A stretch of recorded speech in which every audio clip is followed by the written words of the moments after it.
For most people, the idea of college brings to mind lecture halls, laptops, and late-night study sessions. But for incarcerated women, especially survivors of trafficking and violence, higher education looks very different. It's not about campus tours or dorm life. It's about handwritten essays, 37-page packets, weeks of waiting for feedback, and figuring out how to pay for a textbook with commissary wages. In this second post of our 6-part series, we follow Cassandra's journey through a prison-based paralegal course, one she tackled without internet, support, or even reliable mail service. What she endured wasn't just a course load, it was a test of endurance. And like so many women behind bars, she turned that hustle into hope.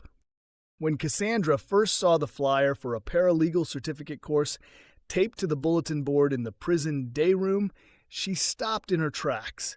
She'd been incarcerated for nearly a year, sentenced on trafficking-related charges after being arrested in a sting that never once recognized her as a survivor.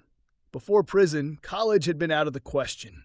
She dropped out in the 10th grade, raised 2 kids while surviving on and off the track, and never had the time, money, or safety to think about degrees.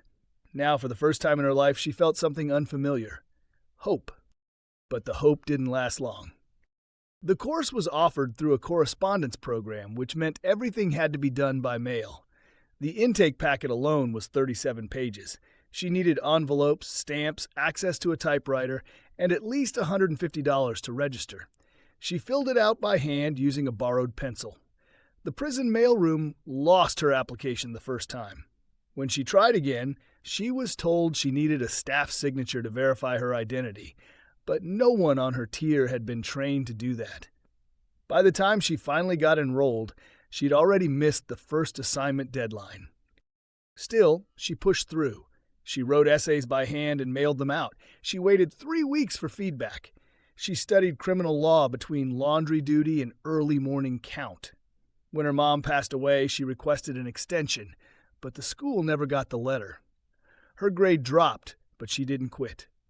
Her friends inside called it her jail hustle, but Cassandra knew it was more than that. It was survival in a different form. The course helped her understand her own case.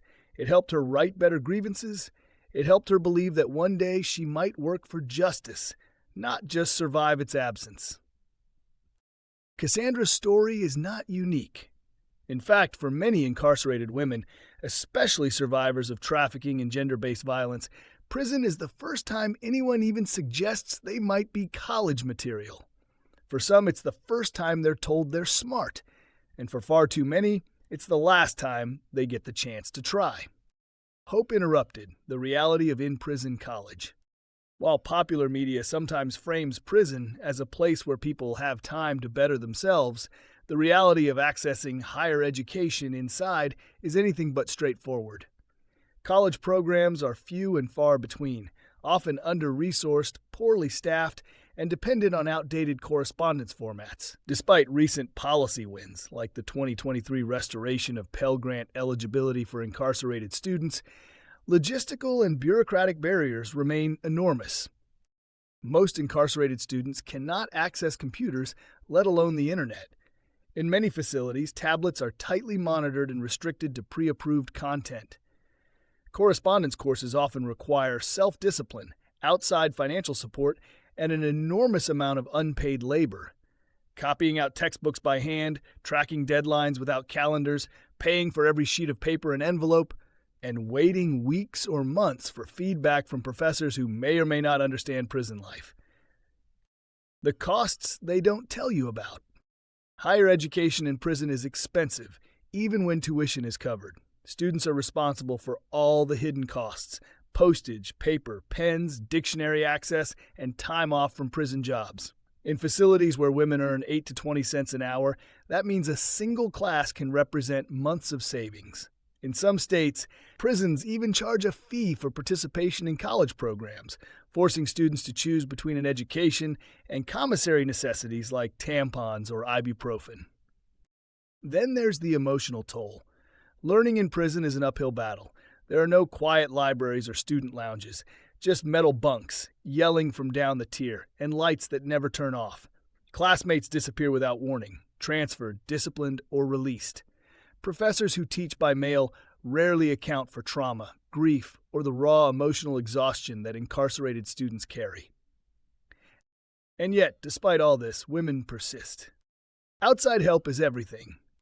For most incarcerated students, success is only possible because of outside allies, pen pals who proofread papers, family members who send in stamps, or advocacy organizations that fill in the gaps. Programs like Swap Behind Bars' Paralegal Scholarship Initiative not only fund tuition, they offer mentorship, encouragement, and belief.